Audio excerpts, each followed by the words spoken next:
Olá, buscadores! Estamos iniciando mais uma edição do programa Leituras para Viver Melhor, programa produzido em parceria da Editora Teosófica com a TV Super. TV Super, que é o canal de comunicação da União Planetária, canal 2 da NET em Brasília. E se você estiver acompanhando pelas redes sociais, pelo Spotify, pelo YouTube, não deixe de curtir o vídeo, se inscrever no canal, que assim você nos auxilia a produzir cada vez mais conteúdo de qualidade para todos vocês. E hoje iremos conversar um pouquinho novamente com o Eduardo Iver.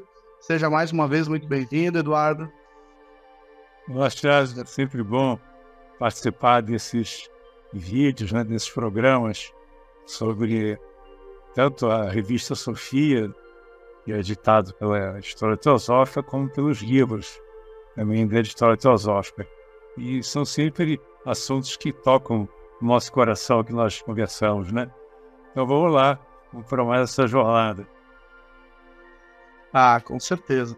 Agradecemos a sua disponibilidade de trazer aí suas leituras e suas reflexões para todos que nos assistem e nos ouvem.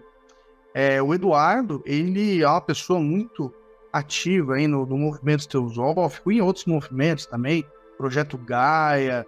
Ele é diretor do Instituto Teosófico de Brasília, é um dos diretores da própria Editora Teosófica, é membro da Sociedade Teosófica, é uma pessoa super conhecida, aí, tem várias conferências dele no YouTube, do próprio canal da TV Super, da Sociedade Teosófica também. E o tema hoje é justamente um artigo de sua autoria, publicado na revista Sofia. A revista Sofia é uma publicação independente da Editora Teosófica, e os temas da revista, eles tratam de assuntos como religião, espiritualidade, mitologia. É uma revista bimestral e pode ser adquirida aí os exemplares avulsos ou assinatura também, né? Tanto da versão impressa quanto versão digital ou ambas. E nessa edição que eu estou segurando em minhas mãos aqui, a edição número 108, que foi lançada esse ano, tem um artigo de autoria do Eduardo, intitulado A Mente Criativa. Eduardo, então, você começa esse artigo ele é bem vinculado aos temas da literatura teosófica. Você cita Helena Blavatsky, você cita Annie Besant, e você diz ali, né, como esses autores apresentam, de que o ser humano ele não seria somente, segundo a visão teosófica, obra do acaso, mas que teria aí interferência de seres mais elevados que ajudaram, né, na formação, na constituição aí do ser humano e principalmente da mente humana, que você fala bastante no artigo. Poderia explicar um pouquinho para quem está nos ouvindo sobre esse tema?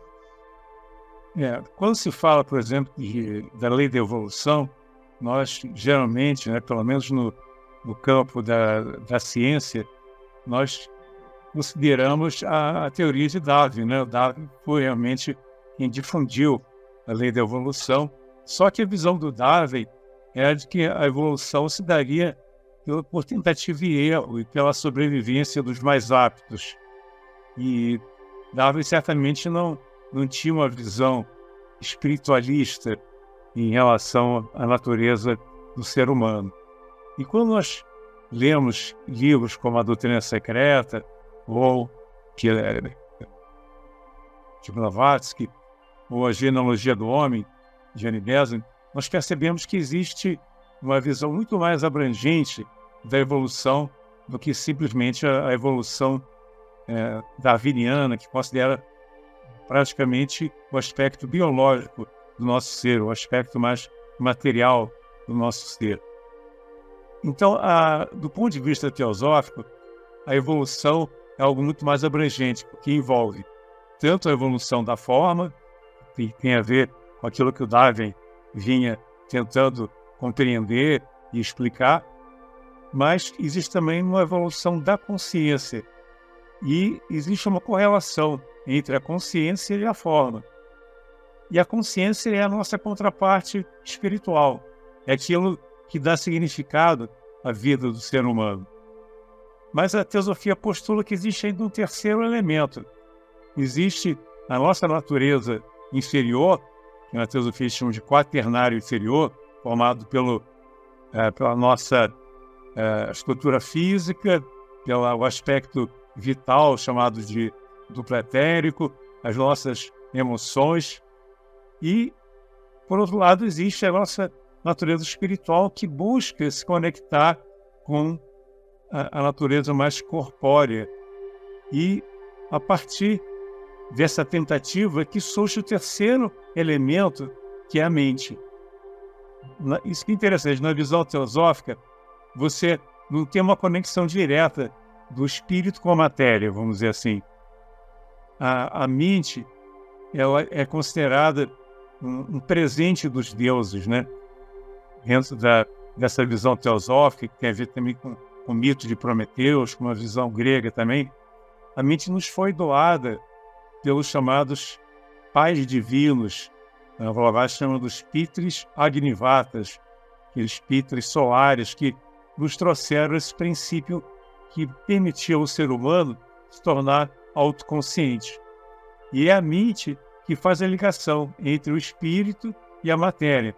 Ela é o elo de ligação, vamos dizer assim, entre a vontade divina e o corpo, que então é modelado de acordo com o propósito que vem do alto.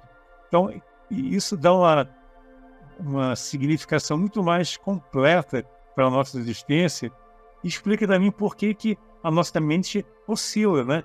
Entre uma busca da espiritualidade, a busca de autorrealização, mas ao mesmo tempo ela é traída pelos princípios inferiores, materiais, que tem a ver com o desejo, com os instintos e a natureza corpórea. E isso acho que dá bem a dimensão do ser humano, que é caracterizado pela mente, né? O que melhor caracteriza o ser humano é essa capacidade de pensar, de decidir, de ter autonomia, ter autoconsciência. Eduardo, você fala bastante no artigo da questão da mente, né? Você apresenta ali, conforme a visão desses autores, que a mente, ela seria o elo de ligação. Você fala dessas duas evoluções, né? Você tem a evolução do corpo, da forma, e também tem a natureza espiritual, para quem acredita, para quem tem essa visão. E a mente, então, seria como se fosse ali, enquanto eu li o artigo, eu imaginei, né? É como se fosse Hermes ali na mitologia, né? O mensageiro dos deuses. Então ela faz essa conexão. Qual a importância, Eduardo, da mente? A gente sabe, né, que esses autores se embasaram muito na tradição oriental, e as tradições orientais elas dão muita atenção a essa questão da mente, através da prática da meditação, da plena atenção e assim por diante, né? Como que você entende assim, a importância da manutenção da nossa saúde mental e da nossa clareza, da nossa lucidez mental para administrar aí tudo isso, né, que nos compõe? Pois é, essa grande jornada que o ser humano empreende aqui nesse planeta, né, e uma vida é apenas uma etapa dessa grande jornada, ela é caracterizada pelo aprendizado contínuo. E esse aprendizado tem a ver com a descoberta de quem nós somos. Nós não somos um agregado de matéria, embora nós venhamos a utilizar a matéria como um veículo. Nós somos, na verdade, uma entidade espiritual que se expressa através da matéria, se expressa através dos veículos. E esses veículos, eles são modelados em função das necessidades do nosso princípio divino e espiritual que está buscando expressão. E a mente, justamente, é que faz essa ponte, como você colocou. É a ponte entre o propósito divino e aquele corpo que é utilizado, aquele instrumento que é utilizado para que nós possamos agir nesse mundo e, portanto, aprender. No artigo eu cito uma passagem de um livro do Conan Doyle. Conan Doyle é um grande escritor inglês.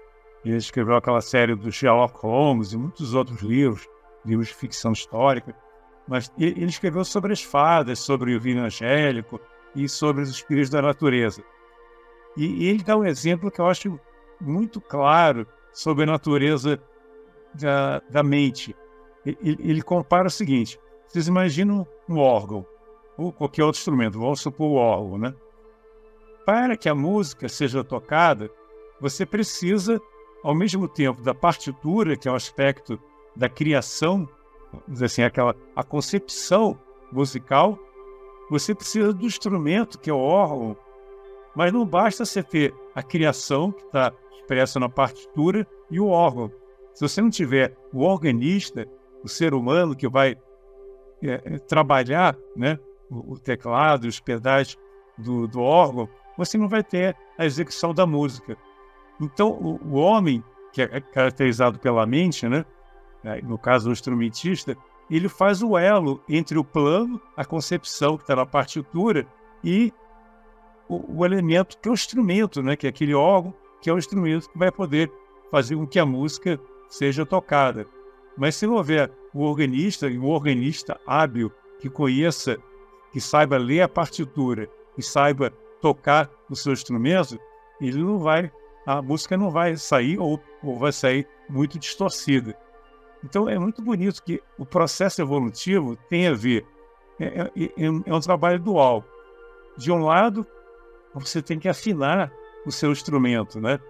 Você vê um violino, por exemplo, desafinado, por melhor que seja o violinista, né, por melhor que seja a partitura, não vai gerar um som de qualidade. Então, existe um trabalho de autocultura, que é a afinação do instrumento. E existe também o trabalho de abertura para o divino, de abertura para a nossa contraparte espiritual, que implica na remoção de tudo aquilo que obscurece a nossa percepção do princípio mais elevado da vida. E a partitura só pode ser lida por quem entende de música, quem já desenvolveu a capacidade de compreender não só a partitura, mas de sintonizar também um propósito do compositor.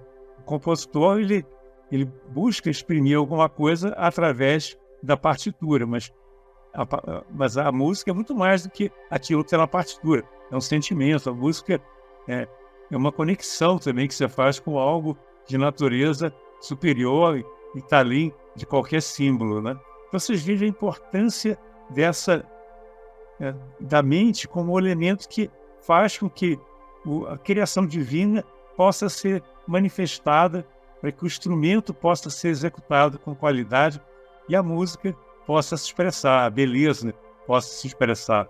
Eu lembrei de Schopenhauer, né? Que dizia que a música expressava a mais alta filosofia em uma linguagem que a razão não consegue entender, né? Então a gente tem essas linguagens dos deuses, né? É uma ótima analogia, com certeza. Esse é o programa Leituras para Viver Melhor. Hoje estamos conversando com Eduardo River sobre um artigo de sua autoria, publicado na revista Sofia número 108, A Mente Criativa. Nós iremos para um rápido intervalo e voltamos daqui a pouco. Até já.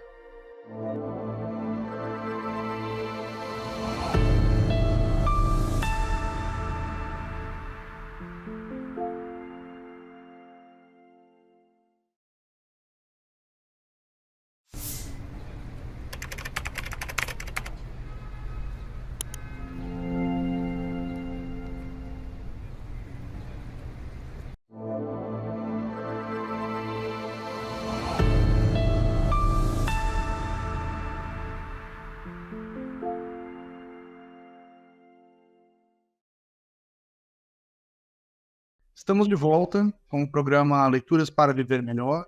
Hoje, conversando com Eduardo River sobre um artigo de sua autoria publicado na revista Sofia número 108, A Mente Criativa.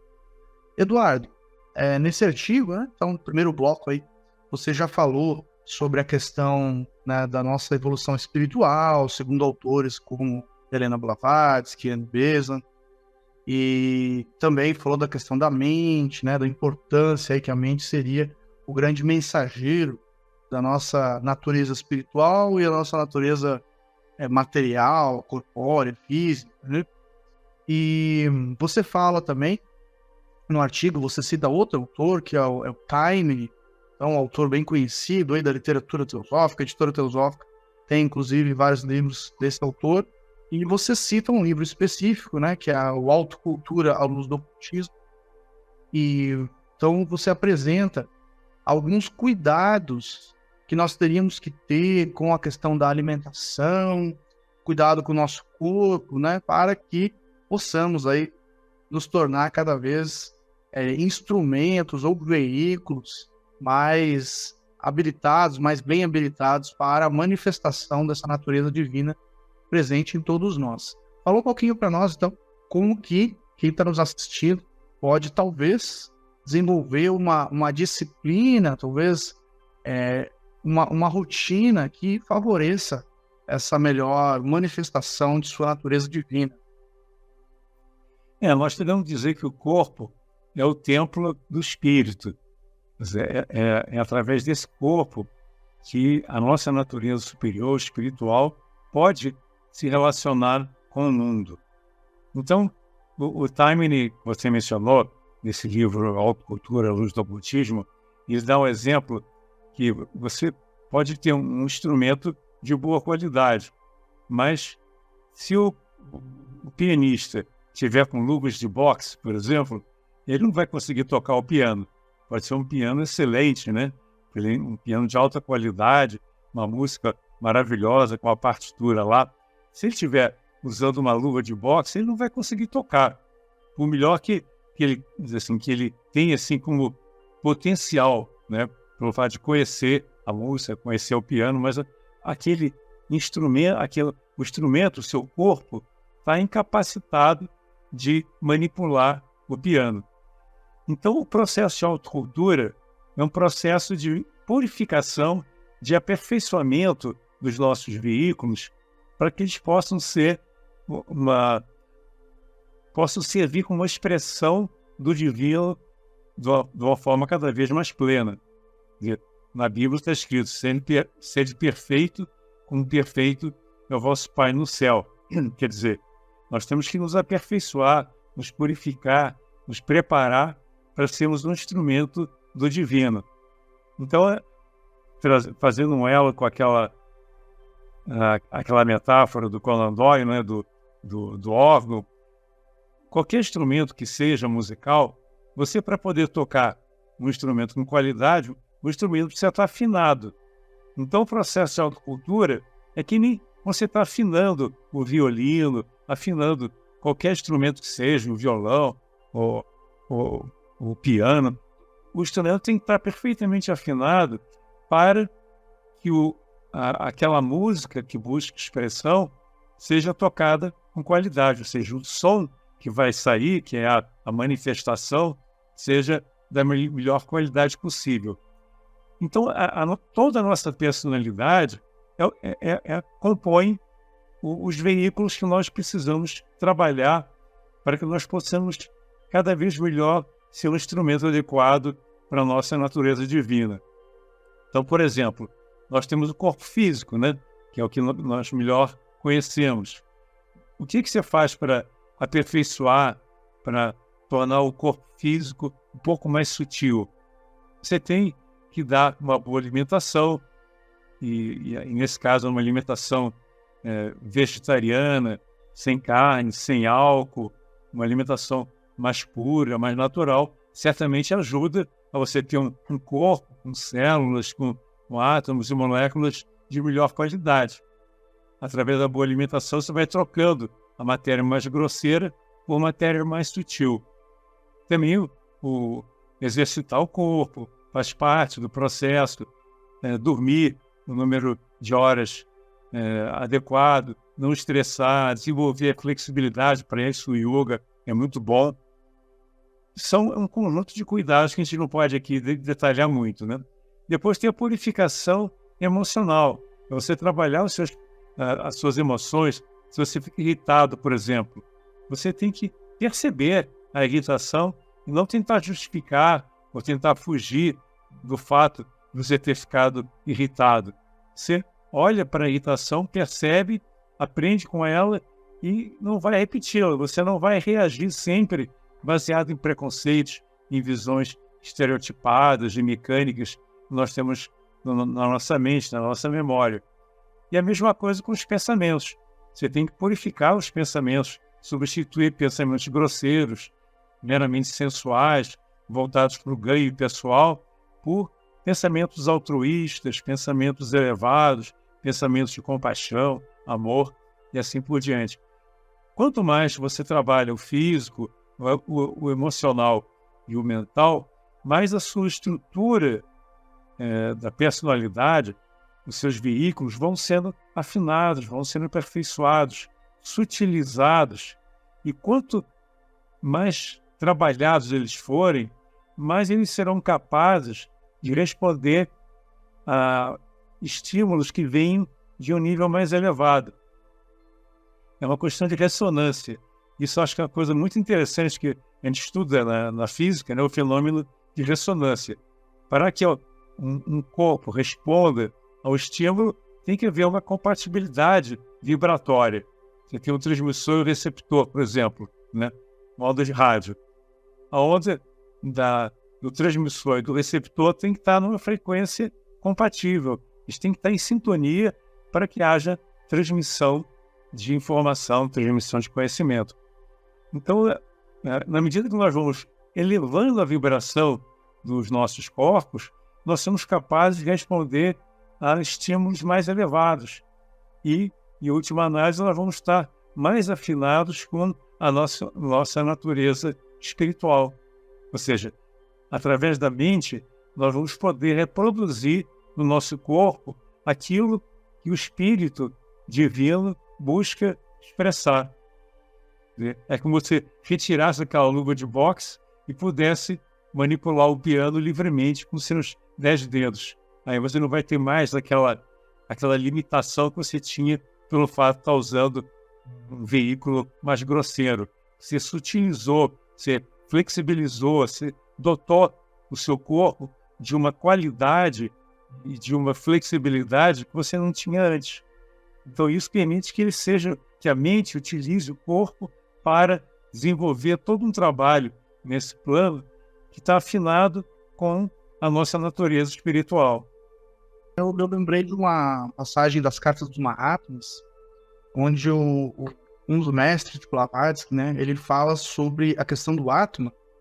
Se fala muito isso no pensamento teosófico, o Atma, né, seria a nossa centelha divina, digamos, e na visão de Blavatsky, você até diz isso no artigo, né, nós em manifestação somos separados, né, somos muitos, e no espiritual, né, somos uma unidade, né?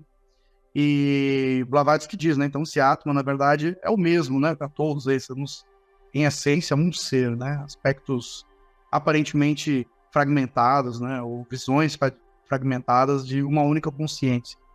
E o mestre, ele diz que esse Atma, de fato, ele é onipresente, ele não está em algum lugar distante, sempre imagina, né, é o nosso espírito, né, está longe.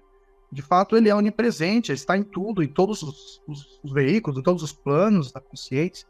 Porém, ele não encontra veículo de percepção adequado, ou seja, a gente não consegue perceber, né, mas está ali, essa natureza espiritual. Você fala no final do artigo já que existem, né, pensamentos mais elevados, pensamentos mais densos, e que nós temos que nos preparar, temos que desenvolver essa percepção, né, assim como nós não conseguimos enxergar ali, você até utiliza esse exemplo, né, todas as gamas de cores ali que existem, de ondas, né, diferentes de ondas, então você tem o ultravioleta, você tem, né, o infravermelho ali, são frequências, né, de ondas que a gente não consegue perceber a olho nu.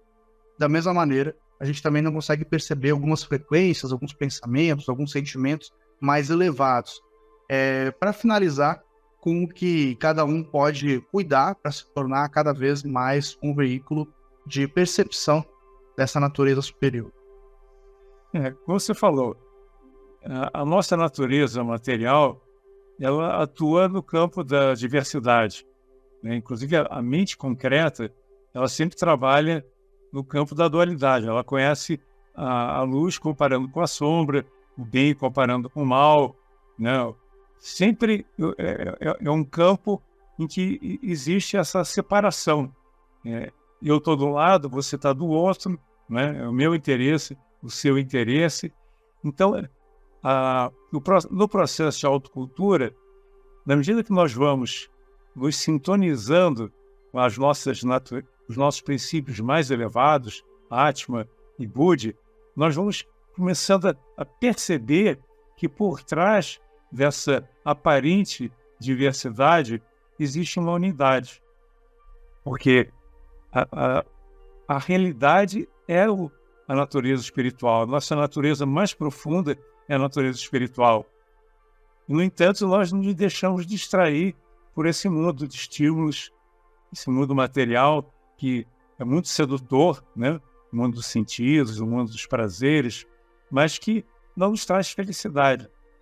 Então, na medida que nós nos aproximamos desse mundo da unidade, do mundo divino, nós começamos a perceber que tudo que existe está permeado pela unidade, que por detrás dessa miríade de formas, essa enorme diversidade de seres, existe uma unidade que tudo reúne e existe um propósito maior, que é o propósito da lei da evolução, o propósito divino, que está sempre buscando se expressar através de nós. Então, você vê a diferença, né? Uma coisa é você buscar os seus interesses, que é o que o eu pessoal está sempre buscando. A personalidade está sempre voltada para o prazer, para as conquistas pessoais. Enquanto que a natureza espiritual é totalmente integrada com o todo da vida, com essa grande teia da vida. E quanto mais nós percebemos que essa é a nossa verdadeira natureza e que, na medida que nós penetramos no campo da unidade, é que nós podemos ser felizes, toda a nossa vida sofre uma grande transformação e você se oferece para ser, nesse mundo, um instrumento do divino, um instrumento puro, dedicado, afinado, para poder realizar esse grande plano da manifestação. Como você disse, né, o samsara, que é o mundo da percepção, ele é de fato muito, muito sedutor, né? São muitas cores, muitos sabores, e a gente fica, como diria Platão, né? Nós somos filhos das estrelas, porém, enquanto estamos nesse mundo aqui, a gente acaba esquecendo da nossa verdadeira origem, porém, a gente consegue manter, quase recordar, né? Ele chamava de reminiscência, né? É uma quase recordação, né? A gente tem ali no fundo, se a gente prestar atenção, tem uma inclinação, uma vontade a retornar à nossa origem e resgatar aí nossa verdadeira natureza.